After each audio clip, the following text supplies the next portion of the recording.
കോഴിക്കോട് മുക്കത്ത് സ്കൂട്ടർ മോഷണം. രോഗിയെ സന്ദർശിക്കാൻ ആശുപത്രിയിലെത്തിയ യുവതിയുടെ സ്കൂട്ടറാണ് മോഷണം പോയത്.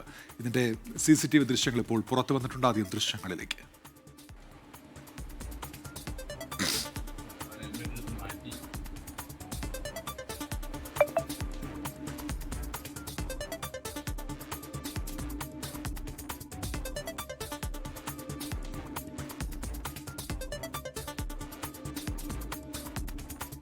സമീർ സി മുഹമ്മദ് ഉണ്ട് ഇപ്പോൾ വിവരങ്ങളുമായി. സമീർ, എന്തെങ്കിലും വിവരം കിട്ടിയിട്ടുണ്ടോ ഈ സ്കൂട്ടറുമായി കടന്നു കളഞ്ഞ ആളെക്കുറിച്ച്?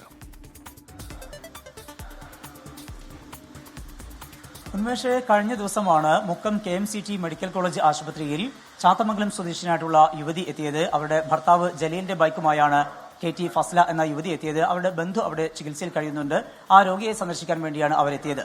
തുടർന്ന് ആ പാർക്കിങ്ങിൽ ഈ സ്കൂട്ടർ വെച്ചുകൊണ്ട് അവർ രോഗിയെ സന്ദർശിക്കാൻ പോയി. തിരിച്ച് ഇറങ്ങുമ്പോൾ അവർ ബാഗ് പരിശോധിച്ചപ്പോഴാണ് അവരുടെ ബാഗിൽ ആ താക്കോലില്ല എന്ന് തിരിച്ചറിഞ്ഞത്. അത് ആ വാഹനത്തിൽ തന്നെ മറന്നു വെച്ചിരുന്നു എന്ന് തിരിച്ചറിഞ്ഞത്. പിന്നീട് വളരെ വേഗത്തിൽ ആ പാർക്കിംഗ് ഏരിയയിലേക്ക് എത്തിയപ്പോൾ പക്ഷേ ആ സ്കൂട്ടർ അവിടെ കണ്ടില്ല. തുടർന്ന് ആശുപത്രി അധികൃതരെയും അതുപോലെ ഭർത്താവിനെയും കാര്യങ്ങൾ അറിയിച്ചു.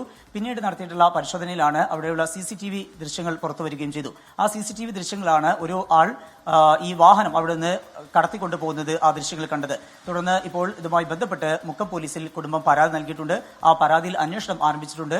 പ്രതിയെ ഉടൻ കണ്ടെത്താൻ കഴിയും എന്നുള്ള പ്രതീക്ഷയാണ് പോലീസ് പങ്കുവെക്കുന്നത്. ഉന്മേഷ്, കോഴിക്കോട് നടന്ന മോഷണത്തിന്റെ ദൃശ്യങ്ങളാണ് ഇപ്പോൾ പ്രേക്ഷകർ കണ്ടത്. ആ സ്കൂട്ടർ അവിടെ നിന്ന് കടത്തിക്കൊണ്ട് പോവുകയാണ് ഒരു യുവാവ്.